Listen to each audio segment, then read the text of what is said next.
3H, himala, hiwaga, hinagap, 73. Sa daigdig natin na tinatawag na Uransya, ang mundo natin ay hindi pa talaga lubos na napapag-aralan o napapag-alaman. Subalit, araw-araw, mayroong pagbabago. Napakaraming pagbabago. Sa mga tao, nagkaroon ng interbreeding. Ang ibig sabihin, nagkaroon ng pag-aasawahan ng mga engkanto at ng mga tao. Kaya nga, nagkaroon ng engkantao. At yun ay mayroong pisikal na katawan. Gayun din ang mga demonyo. Mayroon ng mga demi-demons. Gayun din sa ibang lugar ng sibilisasyon o ng eksistensya ng Asiya. Marami ng higante, paiba-iba ng mga uri. At wala ng tama o eksaktong pangalan para doon o hindi pa sila napapangalanan.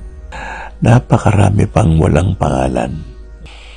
At habang papalayo tayo sa panahon, matapos itong period 9 na ito, papasok ulit tayo sa period 1 na mangyayari from 2044 to 2063. Mag-iiba na ang lahat, pati na ang teknolohiya, pati na ang mga ugali ng mga tao, pati na ang mga pakikisalamuha ng mga engkantado sa tao. At napakarami pang iisipin ng mga tao dahil magkakaroon ng confusion, ang pag-iimbento, ang pagsisinungaling.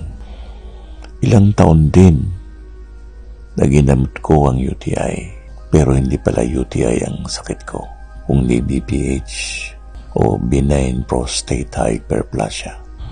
Sino ngayon ang sisisihin sa ganitong sitwasyon? Ni hindi pa nga natin alam ang tunay na pangalan ng ating universo. Kaliit-liit ang eksistensya sa ating pamulatan. Ang mga Diyos ng panahon ay nakikialam din. Kung hindi pa siya napapanahon, hindi pa malalaman ng tao. Merong isang relihiyon na sinabi na may mga bagay-bagay na hindi natin kasama sa buhay na ito. Dayuhan o hindi kasama ng ating eksistensya. Kung maligtad na tayo pala ang dayuhan sa daigdig na ito at hindi sila,